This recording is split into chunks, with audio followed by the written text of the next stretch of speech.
بزرگوں اور بھائیوں، پہلے تو ایک مسئلہ سمجھ لو، ہم حنفیوں میں بلکہ دیوبندیوں میں یہ طریقہ چلا ہوا ہے کہ لوگ پہلے صف میں کھڑے ہو جاتے ہیں، امام صاحب بھی مصلی پہ آ جاتے ہیں، پھر اقامہ شروع ہوتا ہے، یعنی تکبیر شروع ہوتی ہے۔ اور یہ جو ہمارے بریلوی بھائی ہیں ان کے یہاں الٹا ہے، ان کے یہاں سب سے پہلے اقامہ کہنے والا کھڑا ہوتا ہے، اور جب وہ کہے حیا علی الصلاۃ، نماز کے لیے آؤ، تب لوگ بھی کھڑے ہوتے ہیں اور امام صاحب بھی اٹھ پر مصلی پر آتے ہیں۔ اس سے پہلے کوئی کھڑا نہیں ہوتا، سب بیٹھے رہتے ہیں۔ یہ جو بریلوی بھائیوں کا طریقہ یہ بھی غلط ہے، اور ہمارا طریقہ ہے یہ بھی غلط ہے، اس کو سمجھنا ہے۔ لفظ جب بدل جاتے ہیں تو حقیقت بدلتی ہے۔ یہ جو تکبیر ہے اس کو ہم اردو میں تکبیر کہتے ہیں، کیونکہ پہلا لفظ اللہ اکبر ہے۔ عربی میں اس کو تکبیر نہیں کہتے، عربی میں اس کو کہتے ہیں اقامہ۔ یہ جو مولانا صاحب ہیں یہ جانتے ہیں کہ اقامہ کے معنی کھڑا کرنا، پر جب تک اقامہ شروع نہیں ہوا، کھڑا کرنا نہیں پایا گیا تو لوگ کیوں کھڑے ہوتے ہیں؟ یہ دیوبندیوں کا طریقہ غلط ہے۔ بھئی اقامہ پہلے شروع ہو، وہ کھڑا کرے تو لوگ کھڑے ہوں، پھر امام صاحب بھی اٹھ پر مصلی پر آئیں، اور صفیں درست کرنی ہیں تو اقامہ کے بعد صفیں درست کی جائے۔ جو اعلان کرنا، جیسے امام صاحب نے اعلان کیا، ٹھیک کیا۔ نبی پاک صلی اللہ علیہ وسلم اور چاروں خلفائے راشدین جب اقامہ پورا ہو جاتا تھا تو اس کے بعد صفیں سیدھی کرتے تھے، اور حضرت عمر کے زمانے میں تو انہوں نے چند صفوں پر ایک آدمی مقرر کر، چار پر ایک، یہ سب صفیں درست کر کے حضرت کو اطلاع کہتے تھے تو حضرت نماز شروع کرتے تھے۔ حضرت عثمان رضی اللہ تعالیٰ عنہ اور حضرت علی رضی اللہ تعالیٰ عنہ بھی اسی طریقے پر اقامہ کے بعد صفیں درست کرتے تھے، اور یہ سب روایتیں ترمذی شریف میں ہیں۔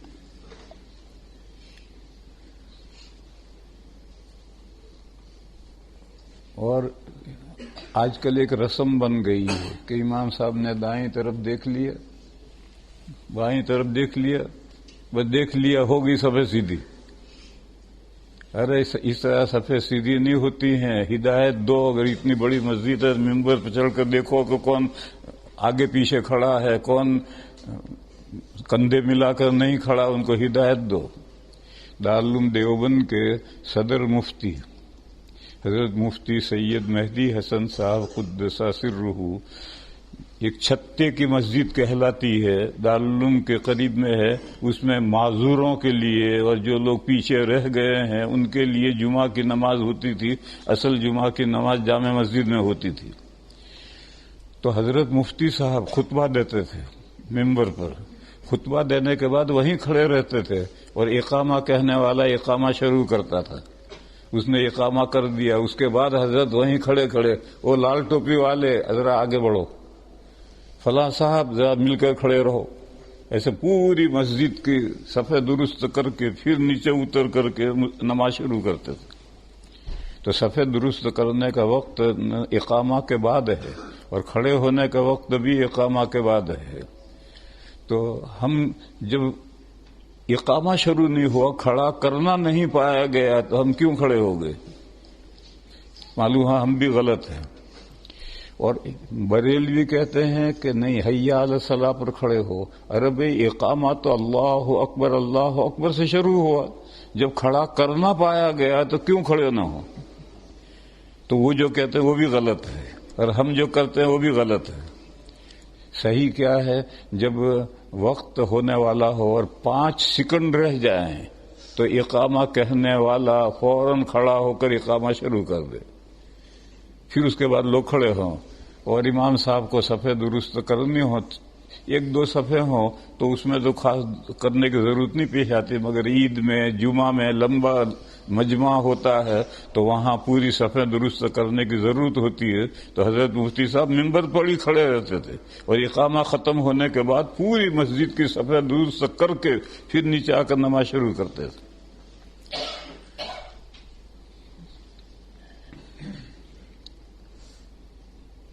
میں نے ایک آیت کریمہ پڑھی ہے جو ابھی امام صاحب نے نماز میں پڑھی۔ اللہ پاک ارشاد فرماتے ہیں، اگر ہم یہ قرآن پاک پہاڑ پر اتارتے ہیں، لو انزلنا هذا القرآن على جبل، تو پہاڑ سہم جاتا ہے، پھٹ جاتا ہے، لرأيته خاشعا متصدعا، پہاڑ سہم جاتا ہے، گھبرا جاتا ہے اور پھٹ جاتا ہے۔ بس بات پوری کر دی۔ لو کا جواب پوشیدہ ہے۔ عربی میں آپ حضرت عربی نہیں جانتے، قرآن کریم میں بہت سی جگہ پر لو کا جواب پوشیدہ رہتا ہے۔ اگر ایسا ہوتا اللہ تعالیٰ یہ قرآن پاک پہاڑ پر اتارتے تو پہاڑ سہم جاتا، پھٹ جاتا۔ بولو کیا کہنا ہے؟ کہنا یہ ہے کہ پہاڑ تو اتنا متاثر ہوتا اور انسان کا حال یہ ہے کہ 250 کروڑ انسان پر کوئی اثر نہیں ہوتا۔ انسان کا دل پتھر سے بھی زیادہ سخت ہے، جب وہ سختی پر آ جاتا ہے تو پھر پتھر اس کے سامنے جھک مارتا ہے۔ یہ کہنا ہے۔ پھر فرمایا کہ تلک الامثال نضربها للناس لعلهم يتفکرون، یہ ہم مثالیں مار رہے ہیں تاکہ لوگ سوچیں کہ ہم کیا کہنا چاہتے ہیں۔ اللہ پاک فرماتے ہیں کہ یہ مثال ہم نے ایک ماری ہے تاکہ لوگ سن کر سوچیں کہ اللہ پاک کیا فرما رہے ہیں۔ تو یہ قرآن کریم اتنی تاثیر رکھتا ہے۔ سورہ رعد میں ایک دوسری آیت ہے، وَلَوْ أَنَّ قُرْآنًا سُيِّرَتْ بِهِ الْجِبَالُ أَوْ قُطِّعَتْ بِهِ الْأَرْضُ أَوْ كُلِّمَ بِهِ الْمَوْتَى، اگر قرآن میں اللہ یہ تاثیر رکھ دیتے کہ ایک آیت پڑھ کر پہاڑ سے کہا چل تو پہاڑ چلنے لگتا۔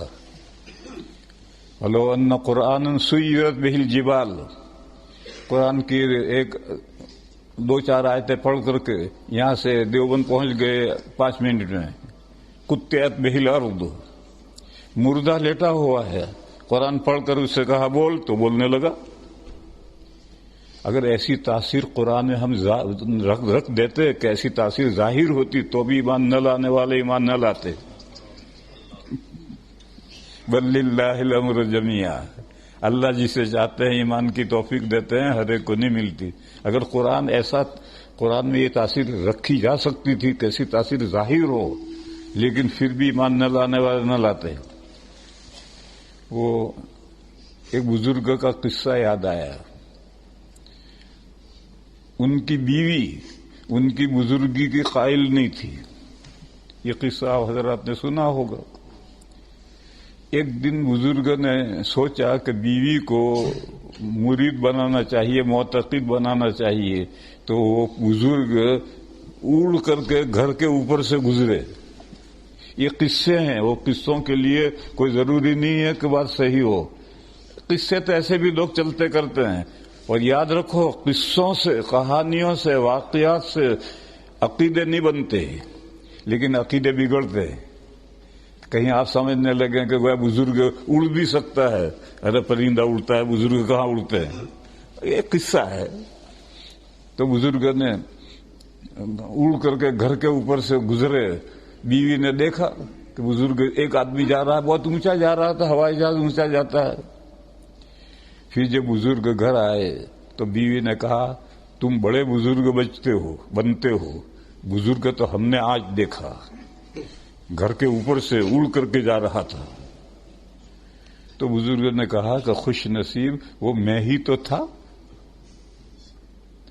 تو کہنے لگی ہاں اسی لیے ٹیڑھے ٹیڑھے اڑ رہے تھے۔ تو اگر ایسی تاثیر قرآن کریم میں رکھ دیتے وَلَوْ أَنَّ قُرْآنًا سُيِّرَتْ بِهِ الْجِبَالُ أَوْ قُطِّعَتْ بِهِ الْأَرْضُ أَوْ كُلِّمَ بِهِ الْمَوْتَى، پھر بھی لوگ ایمان نہ لاتے. بل للہ الامر جمیعا، سارا معاملہ اللہ کے اختیار میں ہے. وہ جس کا دل کھولتے ہیں وہ ایمان لاتا ہے، جس کا دل نہیں کھولتے وہ ایمان نہیں لاتا. ایک واقعہ مجھے یاد آیا. آپ کا دارالعلوم دیوبند، اس کا پہلا فرزند حضرت شیخ الہند قدس سرہ ہے، جنہوں نے ریشمی رومال کی تحریک چلائی تھی اور ہندوستان کے آزاد کرنے کے لیے مالٹا جیل میں انگریزوں نے ٹھونس دیا تھا ان کو. بڑھاپے میں پھر جب جیل کی مدت پوری ہوئی تو وہ رہائی ہوئی، تو پورا ہندوستان، ہندو مسلم سب بےتاب تھا ان کے لیے، کیونکہ آزادی کے لیے وہ جیل میں گئے تھے کئی سال سے. خیر پورے ملک نے استقبال کیا. حضرت دیوبند آئے. دیوبند میں دارالعلوم کے وہ صدر المدرسین تھے اور دارالعلوم کے پہلے فرزند ہیں، فرزند یعنی سن، بیٹا حضرت نانوتوی بانی ہیں، ان کے شاگرد ہیں. تو ایک مجلس میں جو علماء کی مجلس تھی، بڑے بڑے علماء آئے ہوئے بیٹھے ہوئے تھے. عصر کے بعد چارپائی رکھی گئی، حضرت تشریف فرما ہوئے اور حاضرین سے فرمایا کہ مالٹا کی جیل میں لمبا غور و فکر کرنے کے بعد دو باتیں میری سمجھ میں آئی. تب لوگ بہت مشتاق ہوئے کہ بھئی اتنا بڑا عالم، دارالعلوم کا صدر المدرسین، مالٹا کی جیل میں سالوں غور و فکر کرنے کے بعد میں کیا دو باتیں سمجھ میں آئی ہوں گی. سب متوجہ ہو گئے. فرمایا کہ میں نے غور کیا، امت کی پستی کا سبب کیا ہے. امت ڈاؤن جا رہی ہے. آج تو اس زمانے سے بھی ڈاؤن جا رہی ہے. بہرحال امت ڈاؤن جا رہی ہے. اس کا سبب کیا ہے؟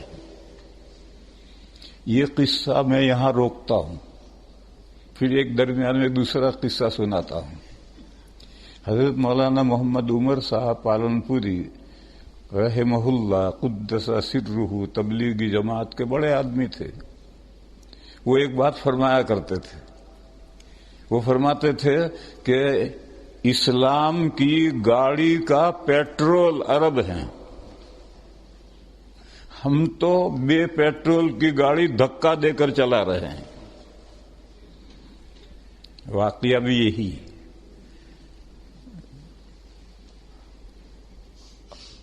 نبی پاک صلی اللہ تعالی علیہ وسلم کو اللہ نے جو جزیرت العرب میں مبعوث کیا ہے تو بلا وجہ نہیں کیا ہے. اس قوم کے اندر کچھ خصوصیات ہیں، کچھ خوبیاں ہیں.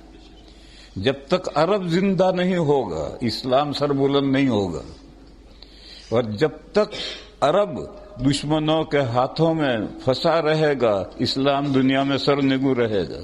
ہم تو پیٹرول بغیر کی گاڑی دھکا دے کے چلا رہے ہیں. اس لیے جو دشمنان اسلام ہیں ان کی پوری توجہ مڈل ایسٹ پر ہے. ہم انڈیا، بنگلہ دیش، پاکستان، یہ وہ ملکوں کے مسلمان، ان پر تھوڑی بہت توجہ ہے کہ یہ مدرسے ختم ہو جائیں، لیکن ساری توجہ مڈل ایسٹ کے عربوں پر ہے کہ یہ عرب زندہ ہو گئے تو پھر ہماری ستیہ ناش ہو جائے گا. تو حضرت فرمایا کرتے تھے تو یہ بھی ایک سبب ہے. پوری کوشش ہے، پڑھاتے وہاں لے جا کر ہیں، برن واش کرتے ہیں، اور عورتوں کے جو کرتے ہیں وہ مردوں کو پہنا دیے. یہ جو اب ہم گھٹنوں تک کرتا پہنتے ہیں یہ تو عرب عورتوں کے کرتے ہیں، مردوں کے یہ کرتے نہیں. اب یہ کرتے سارے مردوں کو پہنا دیے. اب مردوں نے جب عورتوں کی چوڑیاں پہن لی تو عورتوں والی بزدلی ان میں آ جائے گی. تو جو لباس پہنو گے ایسے اثرات آئیں گے. یہ مردوں والے اور کرتے نہیں ہیں جو ہم نے سنت سمجھ کر ہم پہنتے ہیں، یہ تو عرب عورتوں کے کرتے ہیں جو انہوں نے عربوں کو پہنا دیے تو ہم نے سنت سمجھ کر پہننا شروع کر دیا. اس لیے پورا زور، پوری کوشش ان کی عربوں پر، مڈل ایسٹ پر کوشش پر رہتی ہے کہ، اور ہر امیر کے گھر میں ایک عیسائی یا یہودی لڑکی بٹھا رکھی ہے. ہر امیر کے گھر میں، ہر بڑے کے گھر میں ایک یہودی لڑکی ہوگی یا عیسائی لڑکی ہوگی. اور وہ کیا کہیں گے؟ اہل کتاب سے نکاح جائز ہے، تو نکاح کر رکھا. یہ تو میں نے درمیان میں مولانا محمد عمر صاحب رحمۃ اللہ علیہ کی بات کہی. اصل تو وہ بات لوگ ہے.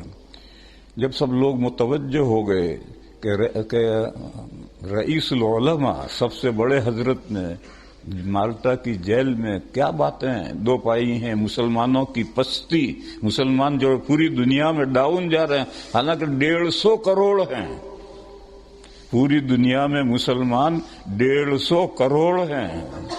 اور فتح مکہ کے موقع پر 10,000 تھے مسلمان، اور رومن ایمپائر سے جب لوہا لینے کے لیے گئے تھے تو 30,000 مسلمان تھے. ان کو ہمت نہیں ہوئی آنکھیں ملانے کی، سامنے مقابلے میں نہیں آئے. تو 10,000 اور 30,000 ساری دنیا پر چھا گئے تھے. آج ہم 150 کروڑ ہیں تب بھی پست ہیں. تو اس کا سبب کیا ہے؟ حضرت نے فرمایا کہ اس کے 2 سبب سمجھ میں آئے. ایک، مسلمانوں کا قرآن سے دور ہو جانا، اور ایک مسلمانوں کا آپس میں اختلاف. ان 2 وجہ سے مسلمان ڈاؤن جا رہے ہیں. اگر قرآن کریم سے قریب ہو جائیں، جو عربی جانتا ہے وہ تو براہ راست تو قرآن سے قریب جائے گا، سمجھے گا. اور جو عربی نہیں جانتا وہ دنیا میں ہر زبان میں ترجمے ہو چکے ہیں، ان ترجموں کی مدد سے قرآن کریم کو سمجھے گا. اور قرآن کریم کیا فرما رہا ہے اس پر عمل کرے تو سربلند ہوگا. قرآن کریم میں ایک جگہ پر فرمایا گیا ہے، وَلَا تَهِنُوا وَلَا تَحْزَنُوا وَأَنْتُمُ الْأَعْلَوْنَ إِن كُنتُم مُؤْمِنِينَ. غمگن مت ہو، بزدل بودے مت ہو، وَلَا تَهِنُوا بودے مت ہو، وَلَا تَحْزَنُوا غمگن مت ہو. تم ہی اونچے ہو، سر بلند ہو. اگر تمہارے اندر ایمان ہو پکا تو تم ہی سر بلند ہو. تو حضرت نے فرمایا کہ قرآن سے مسلمانوں کا دور ہو جانا. اب رمضان گیا ہے، اللہ کے فضل سے مسجد آباد تھی، لوگوں نے خوب قرآن پڑھے. اب بند کر کے طاقوں میں رکھ دیا ہے. اب اگلے رمضان تک کوئی قرآن کو ہاتھ نہیں لگائے گا، الا ماشاء اللہ کوئی لے کے پڑھنے بیٹھے گا. اور ترجمے اور تفسیر کی مدد سے تو کوئی سمجھنے کی کوشش کرے گا ہی نہیں. تو حضرت نے فرمایا کہ مسلمانوں کا قرآن کریم سے دور ہو جانا یہ پستی کا سبب ہے. جب تک مسلمان قرآن سے قریب نہیں آئیں گے پستی دور نہیں ہوگی. اور دوسرا سبب ہے مسلمانوں کا باہمی اختلاف. یہ جو اختلاف ہے اس سے ہوا خزی ہو جاتی ہے، ہوا نکل جاتی ہے، دبدبا ختم ہو جاتا ہے اختلاف سے. اس کی میں ایک مثال ذکر کروں. اس ملک میں تمام اہل حق یعنی دیوبندی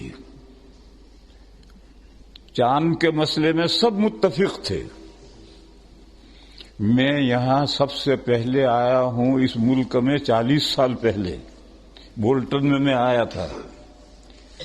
اس لیے میں یہ جو چاند کے مسئلے میں ہمارے درمیان میں اختلاف ہوا، اور آج گھر گھر میں اختلاف ہے. ایک گھر میں بیوی ادھر ہے، بیٹے ادھر ہیں، شوہر ادھر ہے، بھائی ادھر ہے، ایک ادھر ہے. یہ جو اختلافات ہم دیوبندیوں میں ہو رہے ہیں، ساری دنیا کے اختلافات کو چھوڑو، آج ہم دیوبندیوں میں جو اختلافات ہو رہے ہیں اس کی بنیاد آج سے 35 سال پہلے پڑی تھی.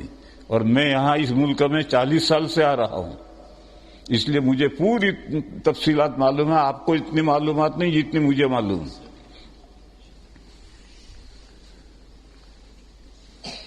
تمام اہل حق، تمام دیوبندی، تمام گجراتی مقامی رویت کو دیکھتے تھے یا اس پٹی پر جو ملک ہیں ان کی رویت کو دیکھ کر کے رمضان شروع کرتے تھے، رمضان ختم کرتے تھے.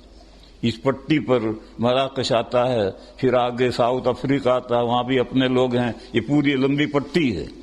اس پٹی پر یا تو لندن میں یہیں دیکھو کہ لندن میں چاند نظر نہیں آتا. کس نے کہا نظر نہیں آتا؟ یہ جو کل رات کو امام صاحب بتلا رہے کہ 100 آدمیوں نے چاند دیکھا ہے، اور میں رات کو ایک گھر میں کھانا کھانے گیا تو انہوں نے مجھے موبائل میں دکھایا، چاند کا فوٹو لیا ہے، موبائل میں فوٹو تھا. تو کس نے کہا لندن میں نظر نہیں آتا؟ دیکھنا نہیں ہے اس لیے کہا نظر نہیں آتا. دیکھو تو صحیح، نظر آتا ہے نہیں آتا ہے تو دیکھنا تو ہے ہی نہیں، اور کیا نظر نہیں آتا؟ بھائی کس نے کہا نظر نہیں آتا؟ بادل کبھی ہٹتے بھی ہیں، کبھی بادل کم ہوتے ہیں، کبھی بادل نہیں ہوتے ہیں، تو سب کچھ دکھتا ہے. تو سب سے پہلے تو مقامی رویت، اب خود دیکھو چاند کو اور اس سے رمضان شروع کرو، رمضان ختم کرو. اور اگر کبھی ایسا بھی ہوتا ہے کہ بادل چھائے ہوئے ہیں، چاروں طرف کوئی دیکھنے کا امکان نہیں ہے. بولٹن میں ایک مرتبہ ہم رمضان کا چاند دیکھنے کے لیے گئے،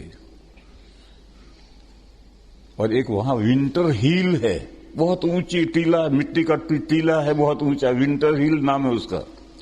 اس کے اوپر ہم سب چڑھے، 10-15 آدمی تھے. وہاں چڑھ کر کے اب ہم آپس میں غور کر رہے کہ سورج غروب کدھر ہوا، یہی نہیں پتا چل رہا. کوئی کہ ادھر غروب ہوا، دوسرا کہتا ادھر غروب ہوا، تیسرا کہتا ادھر غروب ہوا. یعنی اس ونٹر ہل پر چڑھ کر کے ہم یہ بھی متعین نہیں کر سکے کہ سورج غروب کدھر ہوا، تو کیسے دیکھیں گے چاند؟ ایسا کبھی ہو جاتا ہے. تو ایسا اگر ہو جائے تو پھر اس پٹی پر جو دوسرے ملک آئے ہیں جہاں کا ویدر صاف ہوتا ہے، وہاں کے چاند کا اعتبار کرتے تھے ہم، اور سب ہم متفق تھے. قرآن کریم کا یہی حکم ہے. فرمایا فمن شہد منکم الشہر فلیصمہ، جو شخص، اوپر سے آیت ہے شہر رمضان الذی انزل فیہ القرآن ہدی للناس وبینات من الہدی والفرقان فمن شہد منکم الشہر فلیصمہ. فرمایا کہ یہ جو قرآن پاک ہے یہ رمضان شریف میں اتارا گیا ہے، اور یہ رمضان کے روزے کیوں رکھے ہیں؟ اس لیے کہ اس مہینے میں قرآن پاک اترا ہے، اور نبی پاک صلی اللہ علیہ وسلم نے اس مہینے میں تراویح مسنون کی ہے. قرآن میں تراویح کا ذکر نہیں ہے، حدیث میں ہے، تراویح مسنون کی ہے، تاکہ وہ جو قرآن رمضان میں اترا ہے پورے رمضان میں ایک مرتبہ اسے پڑھا جائے اور سب لوگ سنیں. ہمارے بعض بھائی ہیں وہ کہتے ہیں تراویح 8 رکعت ہے، اور 8 رکعت پڑھ کر کے ایسے بھاگتے ہیں جیسے استبل میں سے گدھے بھاگتے ہیں. وہ پورا قرآن کہاں سنتے ہیں؟ وہ تو 8 رکعت کے بقدر قرآن سنتے ہیں، باقی تو 12 رکعت کا قرآن تو وہ سنتے ہی نہیں. اور یہ تو تراویح تو مقرر ہی کی گئی تھی کہ تاکہ پورے رمضان میں پورا قرآن لوگ سنیں. یہ محروم پورا قرآن سن ہی نہیں پاتے.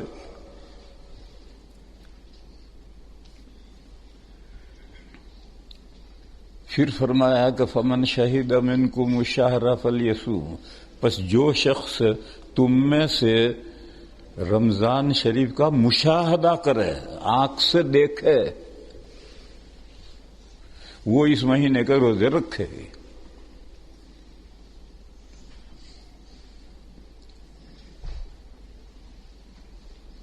اور حدیث شریف میں کیا فرمایا؟ میری مسجد ہے اسلام فور ہیل میں، وہاں انہوں نے باہر میں پیسیج میں ہی پورا بورڈ لگا رکھا ہے، اس نے ایک حدیث لکھ رکھی ہے صوموا لرؤیتہ وافطروا لرؤیتہ، چاند دیکھ کر روزے شروع کرو اور چاند دیکھ کر روزے ختم کرو. اگر چاند چھپا دیا جائے تو پھر 30 دن پورے کر کے رمضان شروع کرو یا شوال کی عید کرو.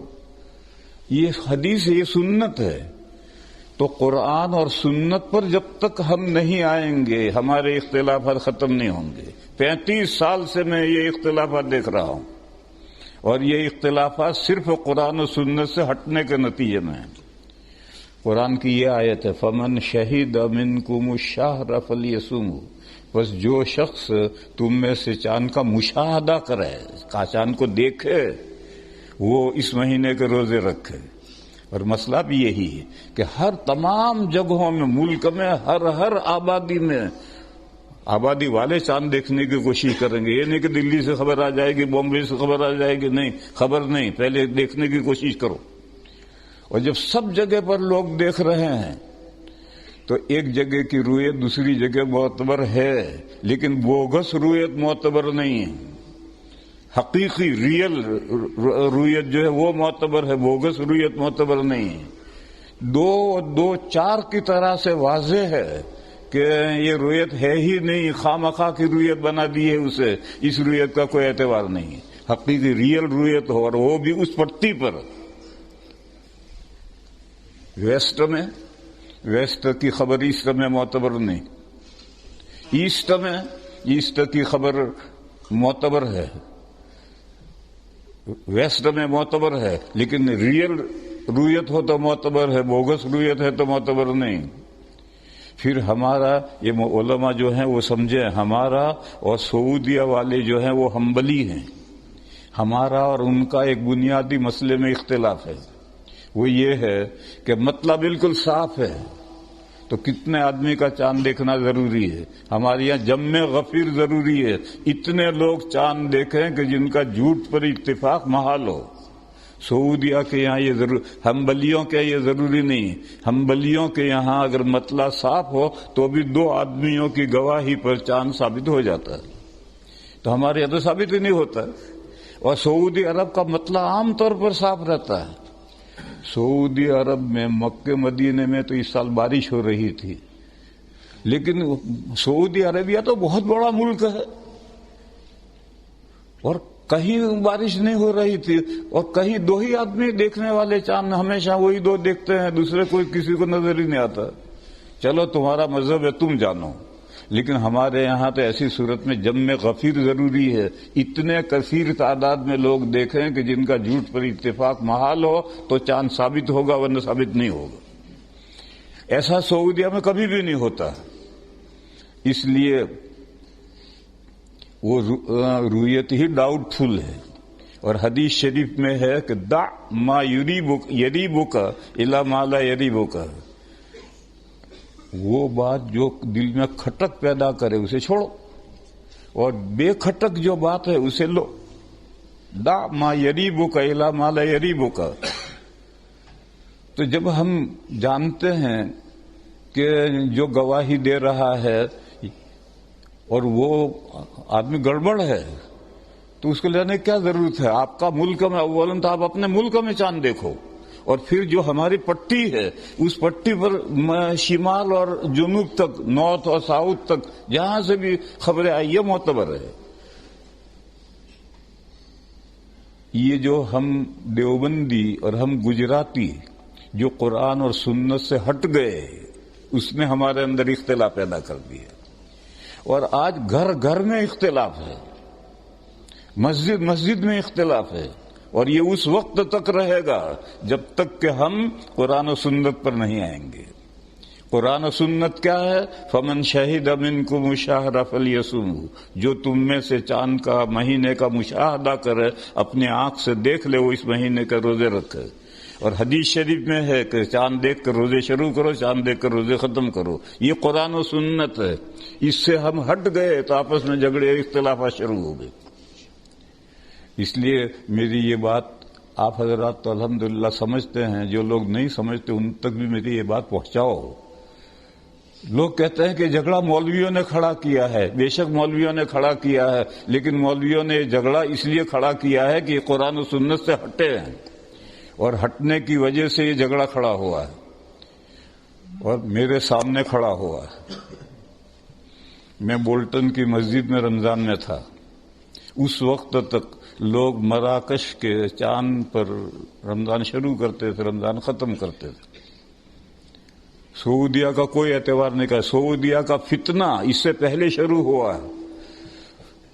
میں جب راندیر میں مدرس تھا تب انہوں نے توحید اہلہ کی کانفرنس بلائی تھی کہ پوری دنیا کا چاند ایک، تو ساری دنیا کے علماء نے اختلاف کیا تھا کہ پوری دنیا کا چاند ایک نہیں ہو سکتا.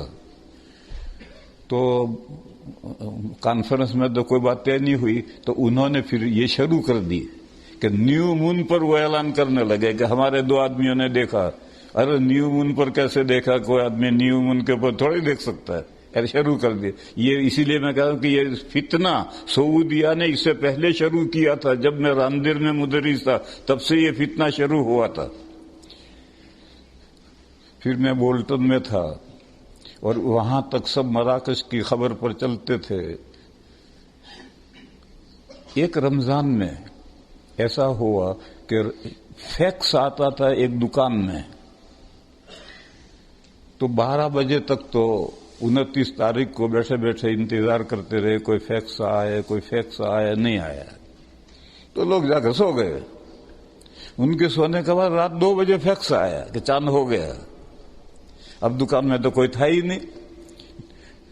جب صبح 10 بجے دکان کھلی تو یہ فیکس ملا کہ چاند ہو گیا، اور انہوں نے اعلان کر دیا کہ بھئی چاند نہیں ہو، روزہ رکھو.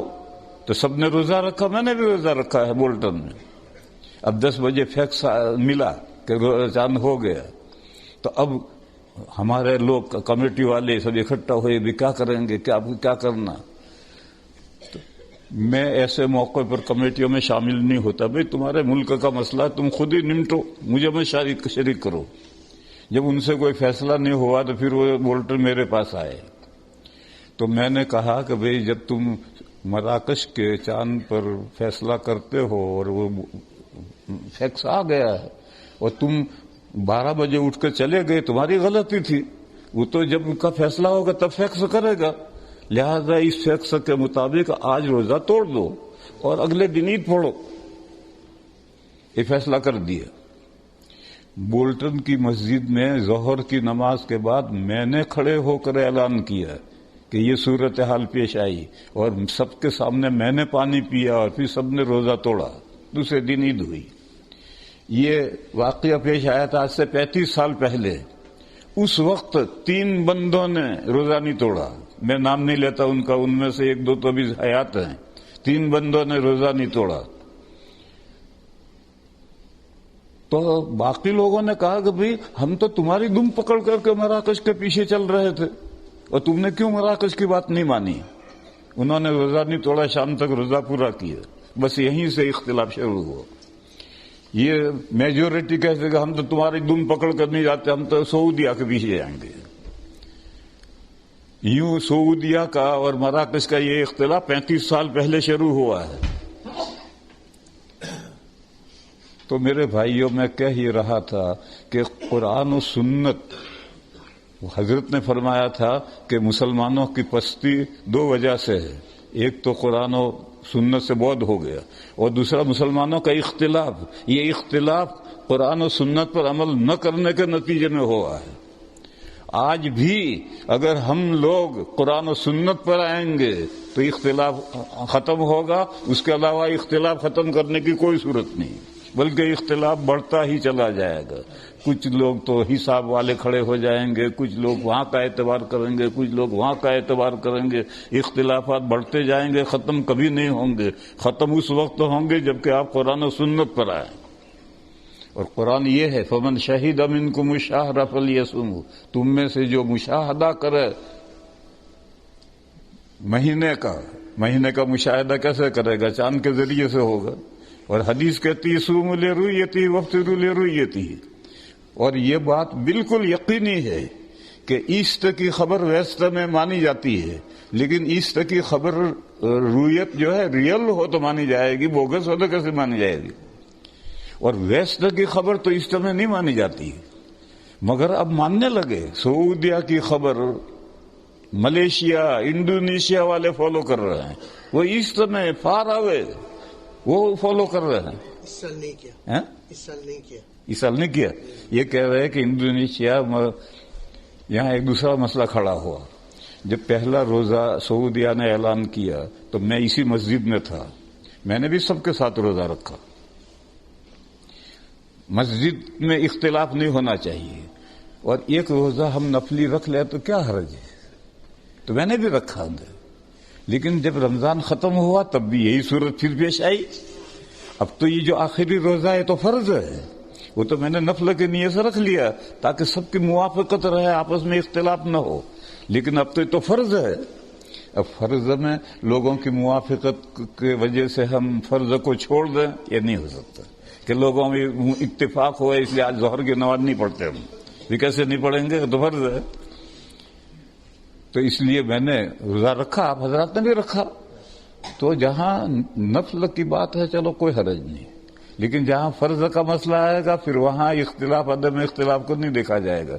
تو مولانا یہ کہہ رہے ہیں کہ میرے شاگرد ملیشیا انڈونیشیا میں ہیں، انہوں نے مجھے بتلایا تھا کہ وہ سعودیہ کا فالو کرتے ہیں، لیکن یہ کہہ رہے ہیں کہ اس سال نہیں کیا. اس سال دونوں رویتیں بوگس ہوئی ہیں. رمضان کے شروع کا پہلا روزہ جو ہے وہ بھی رمضان شروع نہیں ہوا تھا، اور آخری بھی ایک روزہ مس کر دیا، اس سے پہلے عید کر ڈالی. بہرحال یہ جو اختلافات ہیں یہ ختم کرنے کا صرف ایک راستہ ہے کہ قرآن و سنت پر آؤ. حضرت شیخ الہند نے یہی فرمایا تھا کہ اختلافات کی جو اختلافات ہے اس نے کمزور کر دیا مسلمانوں کو، اور مسلمان قرآن سے دور ہو گئے. تو قرآن کے قریب جاؤ، قرآن و سنت پر آؤ گے، اختلافات ختم ہوں گے. دوسری بات کتنی دیر ہے؟ 10 منٹ. دوسری بات یہ ہے، قرآن کریم میں ایک لمبی آیت ہے، وَلِتُكَبِّرُوا اللَّهَ عَلَى مَا هَدَاكُمْ وَلَعَلَّكُمْ تَشْكُرُونَ. آیتیں شروع ہوئی ہیں، یا ایھا الذین آمنوا کتب علیکم الصیام کما کتب علی الذین من قبلکم، وہاں سے آیتیں شروع ہوئی. اور روزوں کو فرض کرنے سے پہلے 7 طرح سے ذہن سازی کی گئی ہے. اور ذہن سازی جو کی جاتی ہے اس میں کبھی وقفہ رکھا جاتا ہے اور کبھی وقفہ نہیں رکھا جاتا. دیکھو شراب حرام کی تو عربوں کی گٹی میں پڑی ہوئی تھی، جیسے یورپینوں کی گٹی میں شراب پڑی ہوئی ہے ایسے ان کی گٹی میں پڑی ہوئی تھی. تو 4 مرحلوں میں قرآن نے شراب کو حرام کیا. ایک مرحلہ، پھر وقف ایک عرصے کے بعد دوسری آیت تھی، تیسری آیت تھی، چوتھی آیت میں حرام. تو بیچ میں وقفہ ہوتا ہے. روزوں کے بارے میں جو ذہن سازی کی ہے اس میں بیچ میں وقفہ نہیں کیا، مسلسل ہی 7 طرح سے ذہن سازی کی، اور ذہن سازی کر کے پھر روزوں کا حکم دیا کہ جو مہینے کا مشاہدہ کرے وہ روزے رکھے. پھر آگے فرمایا کہ اگر کوئی بیمار ہے یا کوئی سفر میں ہے اور روزہ نہ رکھنا چاہے نہ رکھے، اور جتنے روزے جائیں گے اتنے روزے بعد میں قضا کرنے ہیں. پھر فرمایا یرید اللہ بکم اليسر ولا یرید بکم العسر. اللہ تعالیٰ تم پر آسانی کرنا چاہتے ہیں، تم کو پریشان سختی میں تنگی میں نہیں ڈالنا چاہتے. بیمار ہے بیچارہ، کیسے روزہ رکھے؟ تو اللہ نے کہا مت رکھ. سفر میں ہے، عرب کا گرمی کا سفر ہے، پہاڑوں کا نہیں برداشت ہو سکتا، مت رکھ. گھر جب جائے اس وقت قضا رکھ لیجئے. یہ اللہ نے سہولت کی. یرید اللہ بکم اليسر ولا یرید بکم العسر وَلِتُكْمِلُوا الْعِدَّةَ. فرمایا کہ اللہ یہ چاہتے ہیں کہ گنتی پوری ہو جائے. 5 روزے بیماری میں گئے، 5 روزے قضا رکھ لیے، گنتی پوری ہو گئی. 5 روزے سفر میں گئے، گھر آ کر 5 روزے رکھ لیے رمضان کے بعد، تو گنتی پوری ہو گئی. مقصد ہے 30 روزے 29 روزے کرنے ہیں. اگر بیماری کی وجہ سے نہ رکھ سکو، سفر کی وجہ سے نہ رکھ سکو تو مس کرو، بعد میں رکھ کر گنتی پوری کر دیو. وَلِتُكْمِلُوا الْعِدَّةَ. پھر فرمایا وَلِتُكَبِّرُوا اللَّهَ عَلَى مَا هَدَاكُمْ، اور تاکہ تم اللہ کی بڑائی بیان کرو اس بات پر کہ اللہ نے تمہیں راہ راست دکھائی. آج کروڑوں انسان ہیں، ان کو دولت ایمان نصیب نہیں ہے. اللہ نے اپنے فضل و کرم سے ہمیں ایمان کی دولت دی ہے اور ہم اللہ کا دین پہچانتے ہیں. یہ اللہ کا فضل ہی تو ہے، اس پر تم اللہ کی بڑائی بیان کرو. وَلِتُكَبِّرُوا اللَّهَ عَلَى مَا هَدَاكُمْ. نبی پاک صلی اللہ علیہ وسلم نے اس آیت کریمہ میں سے عید کی نماز میں تکبیریں بڑھائی. یہ جو تکبیرات زوائد ہیں وہ اس آیت کریمہ سے حضور نے نکالی ہیں. نماز میں اللہ کی بڑائی بیان کرو. پھر روایتیں 2 ہیں. ایک روایت میں 6 تکبیریں ہیں، پہلی رکعت میں 3، دوسری رکعت میں 3، اور ایک رکعت میں 12 تکبیریں ہیں، پہلی رکعت میں 7، دوسری رکعت میں 5، اور دونوں حدیثیں ضعیف ہیں. یہ بھی ضعیف ہے، یہ بھی ضعیف ہے. پھر فقہا میں اختلاف ہوا. حنفیہ نے 6 تکبیروں والی روایت لی، اس لیے کہ جب یہ تکبیرات زوائد ہیں تو زوائد جتنے کم سے کم ہوں وہ بہتر ہے. اور ائمہ ثلاثہ 3 اماموں نے 12 تکبیروں والی روایت لی کہ یہ نماز کا زیور ہے، اور دلہن کو جتنا زیادہ زیور لاد دو اتنا اچھا ہے. یوں اختلاف ہو گیا. بہرحال اختلاف جب ہو گیا تو ان اماموں کے ماننے والے 12 تکبیریں کہتے ہیں، پہلی رکعت میں 7 تکبیریں کہتے ہیں، دوسری میں 5 کہتے ہیں، ہم 6 کہتے ہیں.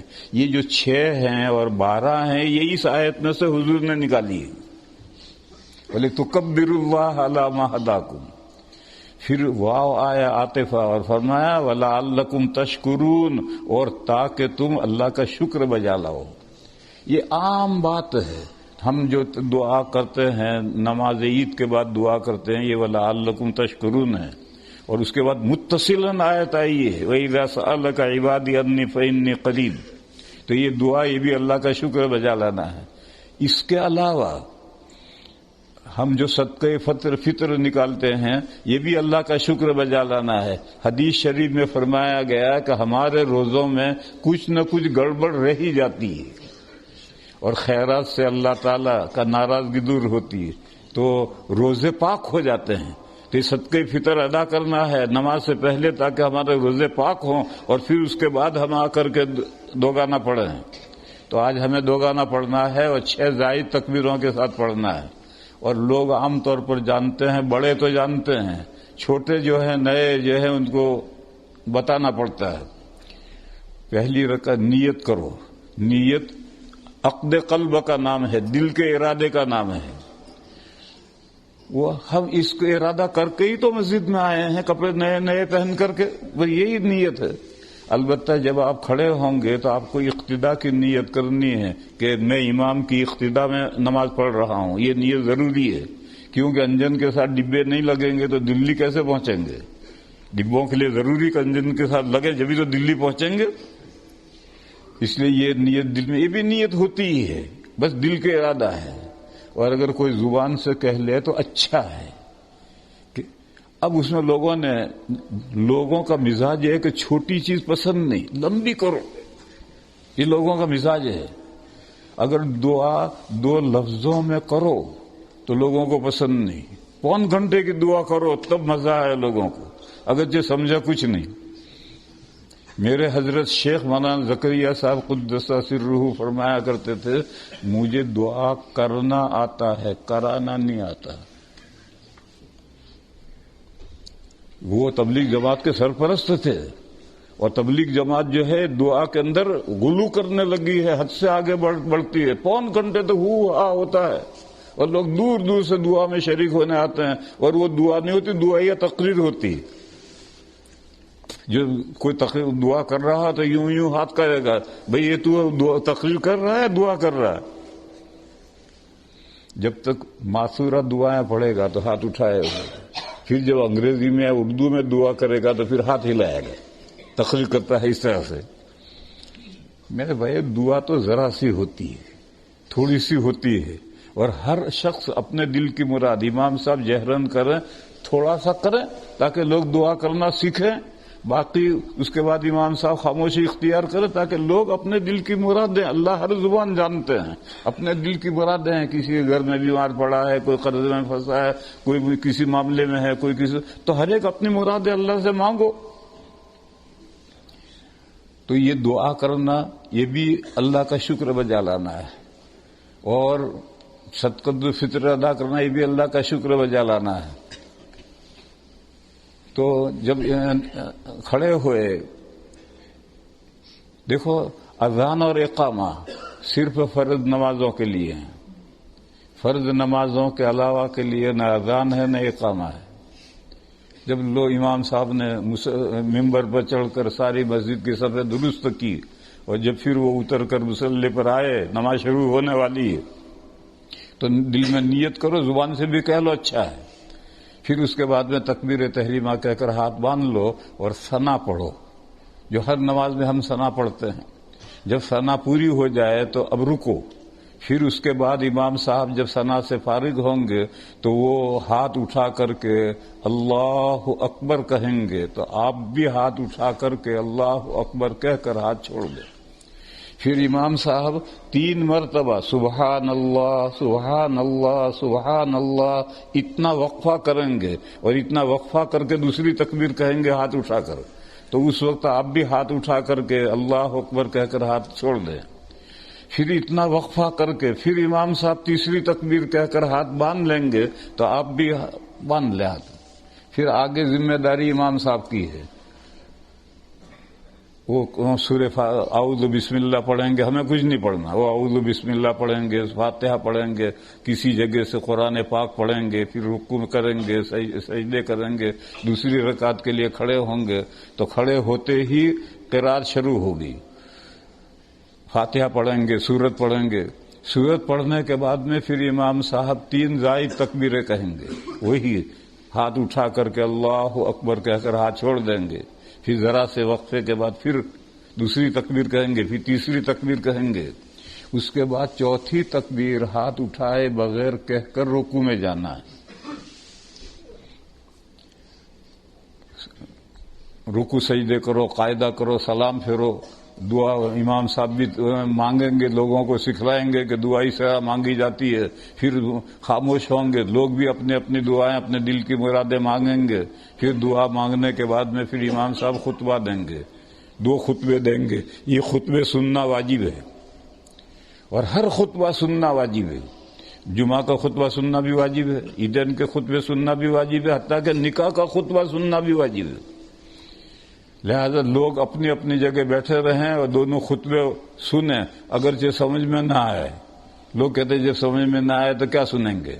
ارے بھائی، جو نماز میں فاتحہ اور سورت پڑھتے ہیں تو کہاں تیری سمجھ میں آتا ہے، اور پھر بھی سنتا ہے، اور سننا واجب ہے، تو اسی طرح سے یہ بھی سنو غور سے، اور سننے کے بعد میں پھر اب خطبہ ثانیہ میں امام صاحب دعا کرتے ہیں، اس لیے علماء میں اختلاف ہے کہ نماز کے بعد دعا ہے یا نہیں۔ بعض علماء کہتے ہیں ہے، کیونکہ 5 نمازوں میں ہے، اور بعض علماء کہتے ہیں کہ نہیں، عیدین میں دعا نہیں ہے، وہ تو خطبہ ثانیہ میں دعا ہے۔ بہرحال ہمارے یہاں یہی ہے کہ عیدین کے بعد بھی دعا کرتے ہیں، خطبے میں بھی دعا کرتے ہیں۔ خطبہ ختم ہوا، کھیل ختم، پیسہ ہضم۔ اب کیا کرتے ہیں لوگ؟ کھڑے ہوتے ہیں، اچھل کود کرتے ہیں اور معانقے کرتے ہیں۔ خوشی کا دن ہے، کرو، لیکن دروازے سے باہر جا کر، سڑک پر کرو، پیسیج میں کرو، گھر جا کر کرو۔ عیدگاہ میں علماء اس کو رسم قرار دیتے ہیں، تو جس بات کو علماء نے رسم قرار دیا ہے اس سے ثواب ضائع کرنے سے کیا فائدہ ہے؟ اس لیے خوب مسابے بھی کرو، معانقے بھی کرو، لیکن عیدگاہ سے نکل کر کے باہر جا کر پیسیج میں یا گھر جا کر دن بھر کرتے رہو، کون منع کرتا ہے؟